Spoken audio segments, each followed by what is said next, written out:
చంద్రబాబు గారు ఎన్నికలకు 6 నెలలు ఉంది అనంగా కడప స్టీల్ ఫ్యాక్టరీకి మళ్లీ రాజశేఖర రెడ్డి గారు చేసిన శంకుస్థాపనను కాదని మళ్లీ ఆయన శంకుస్థాపన చేయడం జరిగింది. ముఖ్యమంత్రి అయిన 6 నెలలకు జగన్మోహన్ రెడ్డి గారు కడప స్టీల్ ఫ్యాక్టరీకి ఇంతకు ముందు చేసిన శంకుస్థాపనలన్నీ కాదని మళ్లీ శంకుస్థాపన చేశాడు జగన్మోహన్ రెడ్డి. ఆ రోజు జగన్మోహన్ రెడ్డి గారు పెద్ద పెద్ద మాటలు చెప్పాడు. ఎన్నికలకు 6 నెలలు ఉంది అనంగా టెంకాయ కొడితే దాన్ని మోసము అంటారు, అధికారంలోకి వచ్చిన 6 నెలల్లోనే టెంకాయ కొడితే దాన్ని చిత్తశుద్ధి అంటారు అని జగన్మోహన్ రెడ్డి గారు పెద్ద పెద్ద మాటలు చెప్పారు. జమ్మలమడుగులో తాను పుట్టాను అన్నారు. కడప స్టీల్ ఫ్యాక్టరీ 3 సంవత్సరాలలో పూర్తి చేసి జమ్మలమడుగు రుణం తీర్చుకుంటాను అన్నారు. 15,000 కోట్ల రూపాయలతో ప్రాజెక్టు చేపడతాను, 3 సంవత్సరాలలోనే పూర్తి చేసి చూపిస్తాను, అది నా చిత్తశుద్ధి అని పెద్ద పెద్ద మాటలు చెప్పారు జగన్మోహన్ రెడ్డి. చేతలన్నీ మాటలకు మాత్రమే పరిమితమయ్యాయి. 3 సంవత్సరాలు చిత్తశుద్ధి నిద్రపోయింది.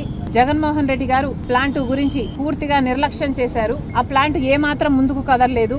3 సంవత్సరాల తర్వాత మళ్లీ శంకుస్థాపన చేస్తున్నామని జగన్మోహన్ రెడ్డి గారు చెప్పారు. సజ్జన్ జిందాల్ అనే వ్యక్తి శంకుస్థాపన చేస్తున్న రోజే జగన్మోహన్ రెడ్డి గారికి నాకు ఉన్న పరిచయం ఈనాటిది కాదు అని చాలా గొప్పగా వాళ్ళ సంబంధం గురించి చెప్పుకొచ్చారు. కడప స్టీల్ ఫ్యాక్టరీ కట్టాలి అనే చిత్తశుద్ధి జగన్ గారికి గాని జిందాల్ గారికి గాని లేదు కాబట్టి ఇంతవరకు ఒక్క తట్టెడు మట్టి కూడా తీసి అటు పెట్టింది లేదు. సజ్జన్ జిందాల్ గారికి జగన్మోహన్ రెడ్డి గారికి ఉన్న సంబంధం గురించి ఆయనే గొప్పగా చెప్పుకున్నారు. అది నిజం కాబట్టే జగన్మోహన్ రెడ్డి గారు జిందాల్ గారికి ఒక కడప స్టీల్ ఫ్యాక్టరీలోని 3,500 ఎకరాలు ఇవ్వడమే కాకుండా రాష్ట్రంలో వివిధ ప్రాంతాల్లో ఉన్న మైన్స్ అయితేనేమి ప్రాజెక్ట్స్ అయితేనేమి ఇవన్నీ కూడా కట్టబెట్టడం జరిగింది. ఎందుకు అని అడుగుతున్నాం. జిందాల్ గారు మన రాష్ట్రానికి ఏం చేశారు కాబట్టి జగన్మోహన్ రెడ్డి గారు ప్రభుత్వ ఆస్తులను కట్టబెట్టారో సమాధానం చెప్పాలి. ఈ డీల్స్ వల్ల జిందాల్ వాళ్ళు జగన్మోహన్ రెడ్డి గారికి ఏమిచ్చారో తెలియదు కానీ రాష్ట్రానికి మాత్రం ఒరిగింది ఏమీ లేదు. ఈ రోజు వరకు కూడా కడప స్టీల్ ఫ్యాక్టరీకి సంబంధించిన 3,500 ఎకరాలు జిందాల్ వాళ్ళ చేతుల్లో ఉంది. కానీ ఇంతవరకు ₹1 ఖర్చు పెట్టింది లేదు.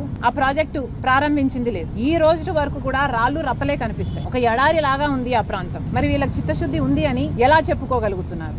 25 ఎంపీలను మన రాష్ట్ర ప్రజలు ఎన్నుకుంటే పోయిన 5 సంవత్సరాలు ఈ 5 సంవత్సరాలు అదే బీజేపీ పార్టీకి ఊడిగలు చేస్తున్నారు. పార్లమెంట్ లో పెట్టిన ప్రతి బిల్లుకు ఆమోదం చెప్తున్నారు. మరి ఇలాంటప్పుడు మనకు ఏమిచ్చారు అని, మన రాష్ట్రానికి ఏం చేశారు అని ఇంత బానిసలుగా తయారయ్యారో చంద్రబాబు గారు జగన్మోహన్ రెడ్డి గారు సమాధానాలు చెప్పాలి. ముఖ్యంగా ఇక్కడ మాట్లాడుతున్నది కడప స్టీల్ ఫ్యాక్టరీ విషయం.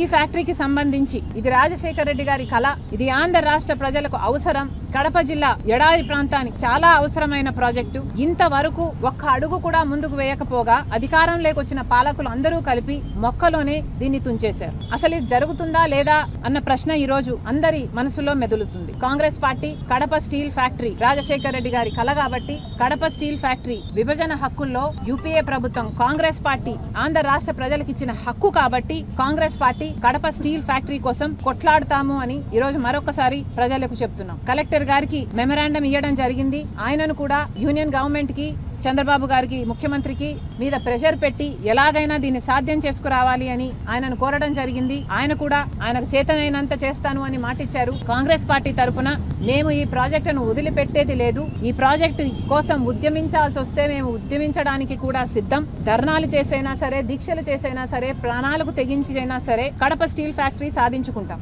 ఎందుకంటే ఇది రాజశేఖర రెడ్డి గారి కళ.